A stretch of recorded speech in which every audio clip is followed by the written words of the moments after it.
नमस्कार। Bright senior secondary school Palwa school Sikar की online कक्षाओं में आप सभी का स्वागत है। और आज की हिंदी कक्षा में अपन पढ़ेंगे क्रिया विशेषण।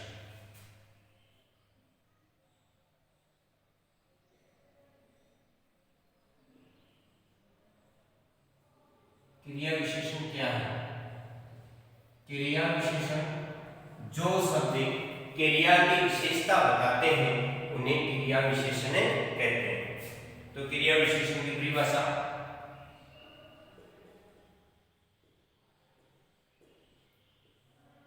क्रिया विशेषण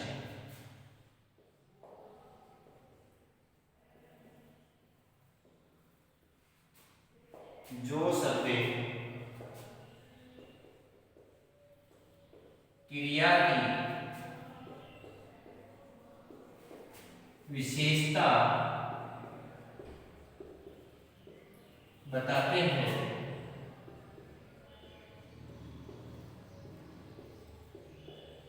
उन्हें क्रिया विशेषण कहते हैं।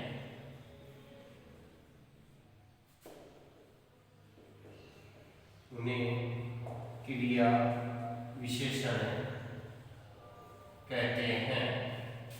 जो शब्द क्रिया की विशेषता बताते हैं उन्हें क्रिया विशेषण कहते हैं। जैसे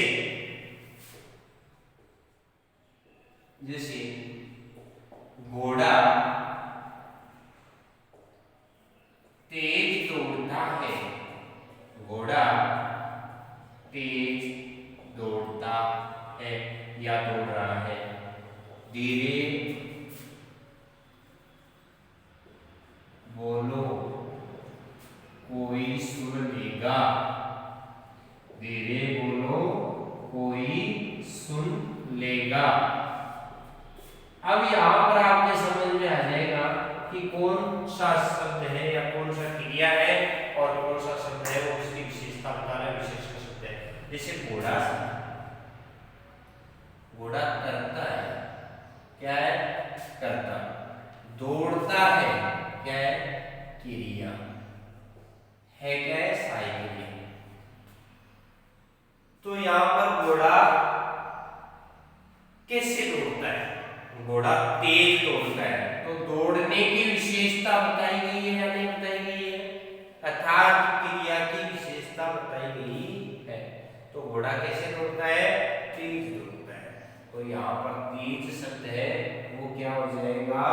क्रिया विशेषण शब्द हो जाएगा। क्या हो जाएगा? क्रिया विशेषण शब्द। अगला है कि धीरे बोलो। क्रिया क्या है? बोलना। कोई सुन लेगा। कैसे बोलना है? धीरे धीरे बोलना है। कैसे बोलना है? धीरे धीरे। तो धीरे शब्द है वो क्रिया विशेषण शब्द है। क्या है? क्रिया विशेषण। अगला उदाहरण है कि कछुआ धीरे धीरे चलकर भी सफल हो गया। कछुआ धीरे धीरे चलकर भी, धीरे धीरे चलकर भी, धीरे धीरे चलकर भी सफल हो गया। कछुआ धीरे धीरे चलकर भी सफल हो गया। तो यहाँ पर आप भी बता सकते हैं, मेरे को अंडरलाइन करने की जरूरत ही नहीं है, उससे पहले आप बता सकते हैं कि ये शब्द है वो क्रिया विशेषण है। तो यहाँ पर धीरे धीरे क्या है? क्रिया विशेषण शब्द है। कछुआ कैसे चलकर? धीरे धीरे चलकर। अब बात आती है क्रिया विशेषण के साथ ही जिस प्रकार से आपने प्रत्यय विशेषण का नाम सुना है, प्रत्यय विशेषण का नाम आपने सुना है, तो प्रत्यय विशेषण में क्या होता है? जो शब्द विशेषण की विशेषता बताते हैं उसे प्रत्यय विशेषण कहते हैं। लेकिन यहाँ बात आती है क्रिया की क्रिया विशेषण की विशेषता। क्रिया विशेषण की विशेषता, क्रिया विशेषण की विशेषता बताने वाले शब्दों को प्रक्रिया विशेषण के नाम से जाना जाता है। प्रक्रिया विशेषण। एक बार पहले की ये परिभाषा आई हुई है कि प्रक्रिया विशेषण की परिभाषा लिखिए। तो प्रक्रिया विशेषण की परिभाषा ये है कि जो शब्द क्रिया विशेषण की विशेषता को बताते हैं उन्हें प्रक्रिया विशेषण के नाम से जाना जाता है।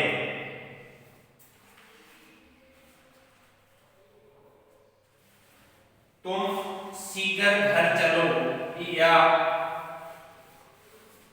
अब दूसरा उदाहरण लें, जैसे घोड़ा बहुत तेज दौड़ता है। घोड़ा बहुत तेज दौड़ रहा है। घोड़ा बहुत तेज दौड़ रहा है। तो यहाँ पर घोड़ा दौड़ रहा है, कैसे दौड़ रहा है? तेज दौड़ रहा है, लेकिन तेज नहीं, बहुत तेज दौड़ रहा है। तो तेज तो क्रिया विशेषण था पहले से, क्या था? क्रिया विशेषण। लेकिन बहुत क्या है? ये बहुत प्रक्रिया विशेषण। बहुत क्या है? प्रक्रिया विशेषण। जो शब्द क्रिया विशेषण की भी विशेषता को बता देते हैं उन्हें प्रक्रिया विशेषण के नाम से जाना जाता है। तो ये मुख्य मुख्य परिभाषाएं हैं जो याद रखनी होगी थी। अपन बात करते हैं क्रिया विशेषण के भेदों की। क्रिया विशेषण के कितने भेद होते हैं और क्रिया विशेषण का प्रयोग किस प्रकार से किया जाता है? क्रिया विशेषण के मुख्यतः 6 भेद होते हैं। क्रिया विशेषण के मुख्यतः कितने भेद होते हैं? 6 भेद होते हैं।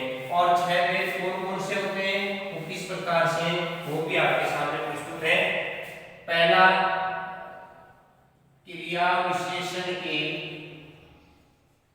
6 भेद होते हैं। 6 भेद होते हैं। सबसे पहले मैं आपको नाम बता दूं, क्योंकि कई बार सीधा प्रश्न पूछा जाता है कि क्रिया विशेषण के कितने भेद होते हैं, नामों में कीजिए। तो नाम लिखिए। क्रिया विशेषण के सबसे पहले 6 भेदों के नाम। रीतिवाचक क्रिया विशेषण, रीतिवाचक क्रिया विशेषण। अच्छे ढंग से याद कर लेना इनके नामों को। रीतिवाचक क्रिया विशेषण। दूसरा आता है कालवाचक क्रिया विशेषण। काल का अर्थ होता है समय।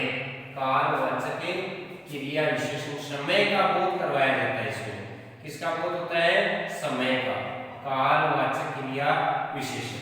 तीसरा आता है स्थानवाचक क्रिया विशेषण। स्थानवाचक क्रिया विशेषण। स्थान का बोध हो रहा है कि क्रिया कौन से स्थान पर घटित हुई। अगला आता है परिमाणवाचक क्रिया विशेषण। परिमाणवाचक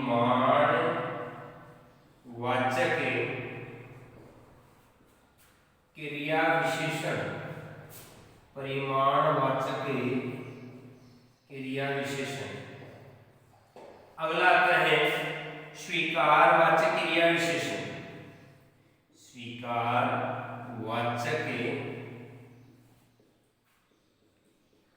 क्रिया विशेषण।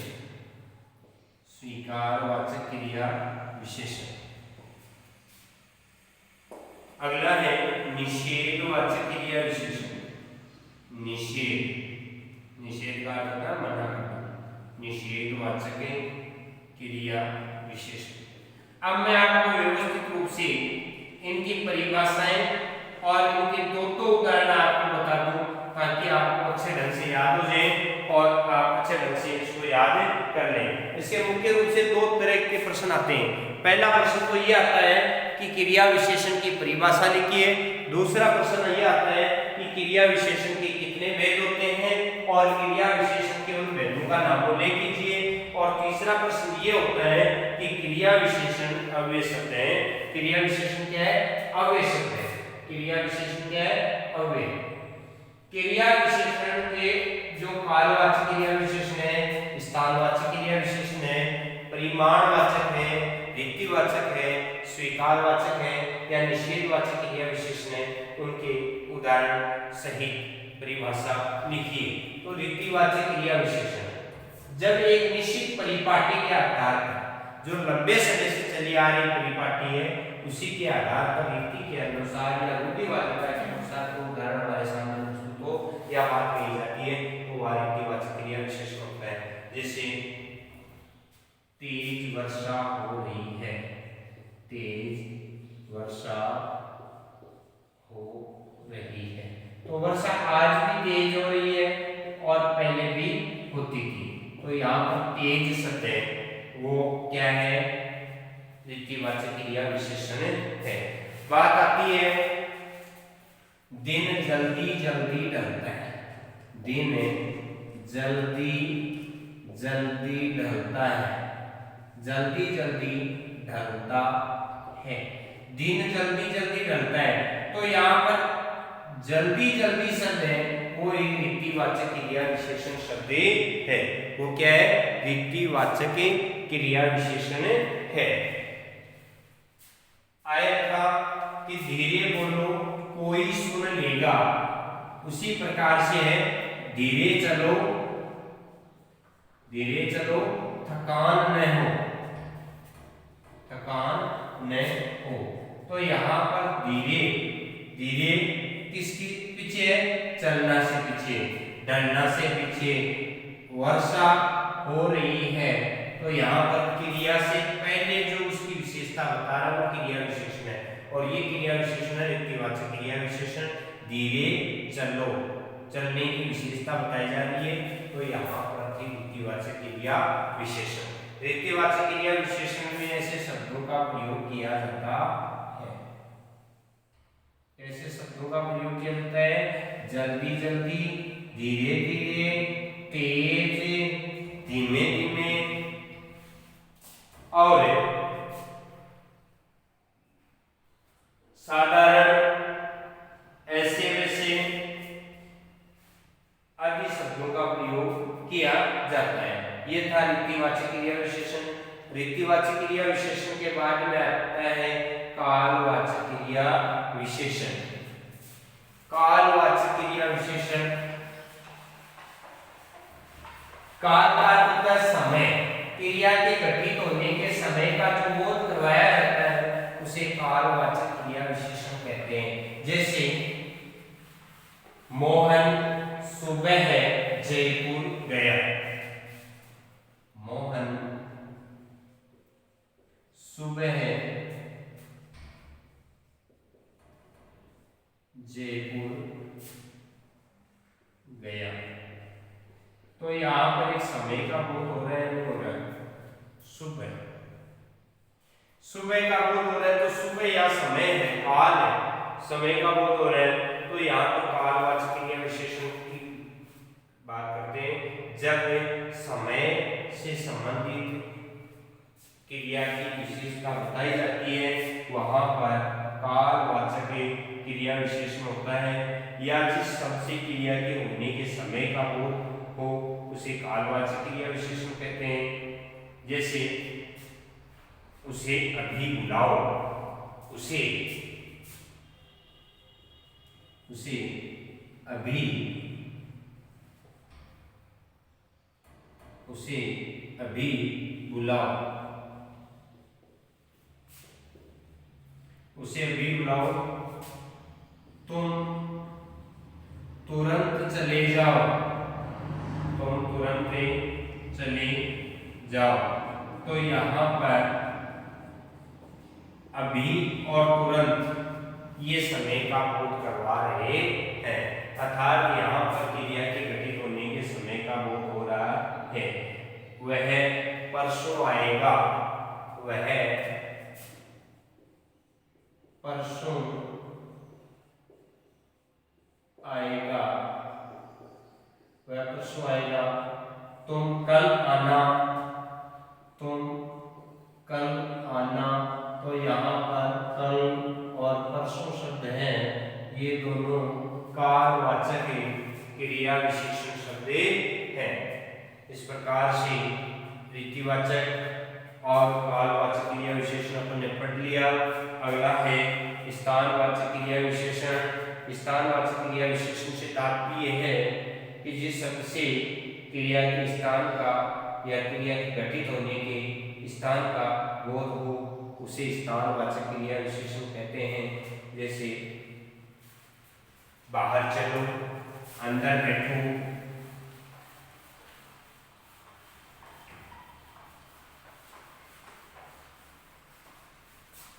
स्थान का बोध हो रहा है, बाहर चलो,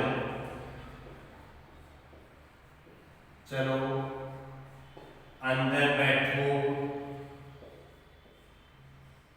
यहाँ आओ,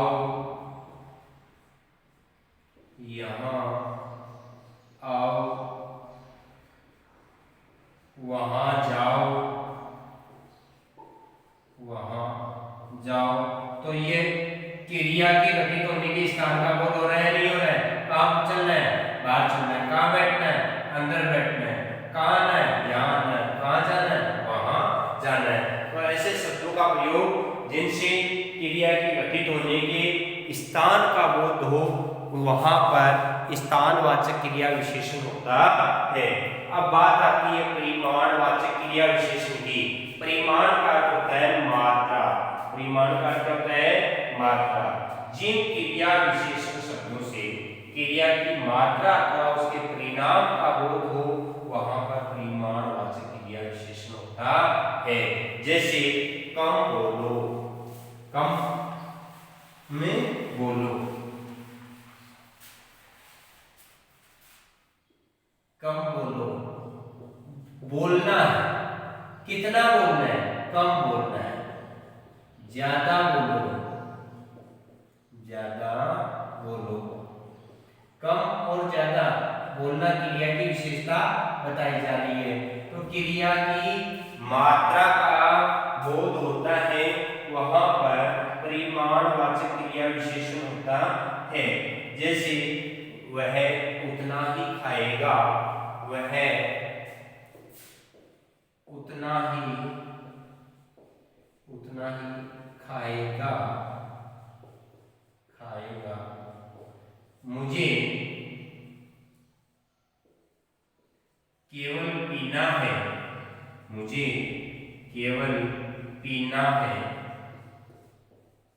तो यहाँ पर पीने की मात्रा बताई जा रही है, खाने की मात्रा बताई जा रही है। तो यहाँ पर क्रिया की विशेषता जो बताई जा रही है वो परिमाणवाचक विशेषता है।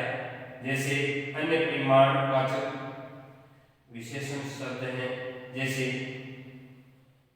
अत्यधिक, अत्यंत, अधिक, कुछ, अल्प, प्राय, लगभग, जितना, उतना आदि जो परिमाणवाचक क्रिया विशेषण है।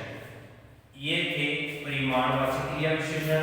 अब आते हैं स्वीकारवाचक क्रिया विशेषण। स्वीकार, क्रिया की स्वीकृति से संबंधित कोई विशेषता हमारे सामने उपस्थित होती है तो वहां पर स्वीकारवाचक क्रिया विशेषण माना जाता है। जैसे हाँ, हाँ जी, जी हाँ, स्वीकारवाचक क्रिया विशेषण। हाँ, आपका काम होगा। जी हाँ, हाँ जी। ऐसे शब्दों का प्रयोग जहां पर होता हो, कार्य की स्वीकृति प्राप्त होती हो, वहां पर स्वीकारवाचक क्रिया विशेषण होता है। एक बार दोबारा देख लें, किसी क्रिया की स्वीकृति का ज्ञान होता है वहां पर स्वीकारवाचक क्रिया विशेषण होता है। जैसे कोई बच्चा है, उसने प्रश्न का उत्तर बताया तो कहा ठीक है, ठीक है। उस बच्चे को अपन ने कहा ठीक है, अच्छा है, शाबाश, बहुत अच्छा, बहुत अच्छा। ऐसे शब्दों को स्वीकारवाचक क्रिया विशेषण के अंतर्गत रखा जाता है। तुम्हारा काम बिल्कुल ठीक है, तुम्हारा काम बहुत अच्छा है, या आप किसी को आशीर्वाद स्वरूप कहें कि तथास्तु आपका कल्याण हो, तथास्तु आपका कल्याण हो। ऐसे वाक्य जब कहते हैं या ऐसे शब्दों का प्रयोग करते हैं तो एक वहां पर स्वीकारवाचक क्रिया विशेषण माना जाता है। अगला है निषेधवाचक क्रिया विशेषण। निषेध का अर्थ होता है मना करना। निषेध का अर्थ क्या होता है? मना करना। किसी बात के लिए अपन मना करें तो वहां पर निषेध माना जाता है। और निषेध अपन कहें वहां मत जाना, वहां मत जाना, मत का अर्थ नहीं या मना करना। वहां मत जाना, वहां शेर रहता है। नहीं, नहीं, मैंने ऐसा काम नहीं किया। ना, मैं यहां नहीं जाऊंगा। निषेध का अर्थ होता है मना। निषेध का अर्थ क्या होता है? मना। क्रिया के निषेध का बोध होता है या क्रिया के मना होने का बोध होता है। अपन कहते हैं कि तुम आलस्य मत करो क्योंकि आलस्य मनुष्य का सबसे बड़ा शत्रु है। तो यहाँ पर अपन कहते हैं ना कि तुम आलस्य मत करो। अगला है कभी हमें हिम्मत नहीं हारनी चाहिए। तो इसमें मुख्य रूप से 3-4 शब्दों का प्रयोग किया जाता है, जैसे न, नहीं, कदापि, नहीं, मत आदि।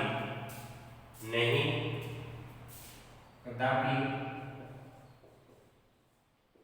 ना, न तो, ऐसे शब्दों का जहां पर प्रयोग होता है अर्थात किसी चीज के लिए मनाही होती है, मनाही, मैं ना ही, मना किया जाता है, वहां पर निषेधवाचक क्रिया विशेषण माना जाता है। इस प्रकार से अपना ये पूरा टॉपिक हो गया क्रिया विशेषण। और अगला टॉपिक होगा अपना विशेषण। अगला टॉपिक कौन सा होगा? विशेषण। आगे आने वाले समय में अगली कक्षा में आप क्या पढ़ोगे? विशेषण।